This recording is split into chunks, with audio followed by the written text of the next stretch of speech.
Pernah kebayang nggak gimana jadinya kalau seorang musisi yang lagu-lagunya sering kita dengerin, tiba-tiba ditunjuk buat ngurusin strategi pertahanan negara? Nah, ini bukan cerita fiksi. Ini kisah nyata Sabrang MDPB, vokalis sekaligus pemikir yang mengambil peran di jantung keamanan nasional Indonesia. Jadi, pertanyaannya sekarang, apakah ini langkah yang aneh atau jangan-jangan ini sebuah strategi yang jenius? Yuk, kita coba bedah bareng-bareng. Coba dilihat ini. Di satu sisi, kita kenal Sabrang sebagai vokalisnya Leto. Di sisi lain, dia adalah staf ahli Dewan Pertahanan Nasional. Dua dunia yang kelihatannya beda banget kan? Oke, kita mulai dari awal ya. Bagian pertama, seorang musisi masuk ke lingkaran pertahanan. Penunjukan ini benar-benar bikin heboh dan langsung jadi omongan di seluruh negeri. Jadi ceritanya begini, Sabrang Mowo Damar Panuluh yang kita semua kenal sebagai Noel Leto, resmi jadi staf ahli Dewan Pertahanan Nasional. Tugasnya apa? Wah, berat nih, ngasih masukan soal geopolitik dan geostrategi, yaitu salah satu dari 12 ahli yang dipilih buat bantu memetakan masa depan pertahanan Indonesia. Dan ya, bisa ditebak dong reaksinya gimana?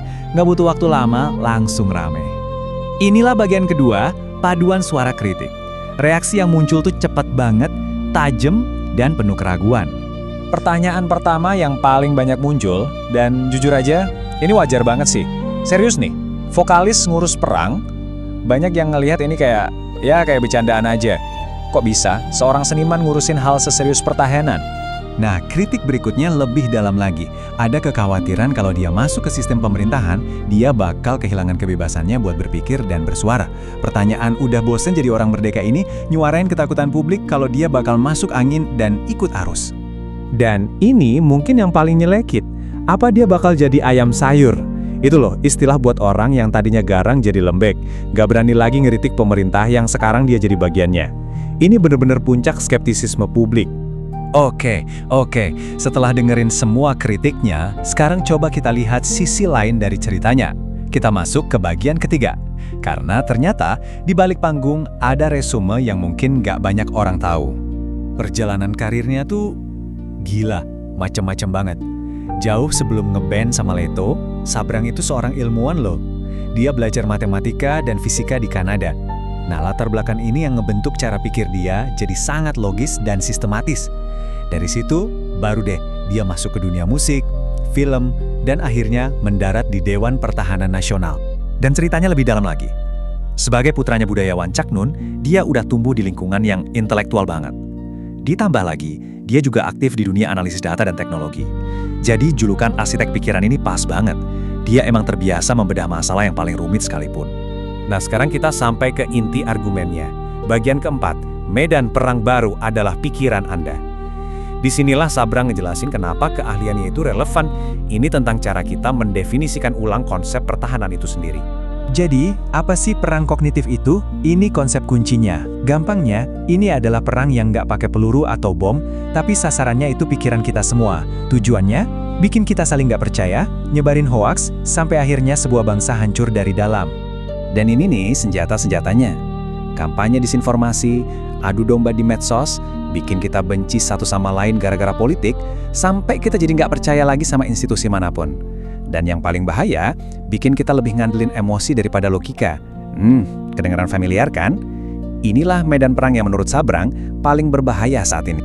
Poin kuncinya ada di kalimat ini. Sebuah bangsa bisa hancur tanpa perlu ada perang fisik sama sekali. Cukup dengan mengacak-acak cara berpikir dan rasa saling percaya di antara warganya. Nah, disinilah keahlian seorang arsitek pikiran jadi sangat penting. Terus, apa sih tujuan Sabrang sebenarnya? Ternyata ini bukan cuma sekedar nerima jabatan loh. Ini adalah sebuah eksperimen besar. Eksperimen untuk menjawab pertanyaan, bisa nggak sih satu orang aja mengubah cara pemerintah berinteraksi dengan rakyatnya? Sabrang melihat ada satu masalah fundamental yang kita hadapi. Jurang kepercayaan yang dalam antara masyarakat dan pemerintah. Komunikasi yang tersumbat dan kecurigaan yang terus-menerus. Buat dia, inilah penyakit yang harus disembuhkan. Dan inilah misinya langsung dari kata-katanya sendiri. Dia melihat dirinya bukan sebagai pejabat, tapi sebagai kelinci percobaan.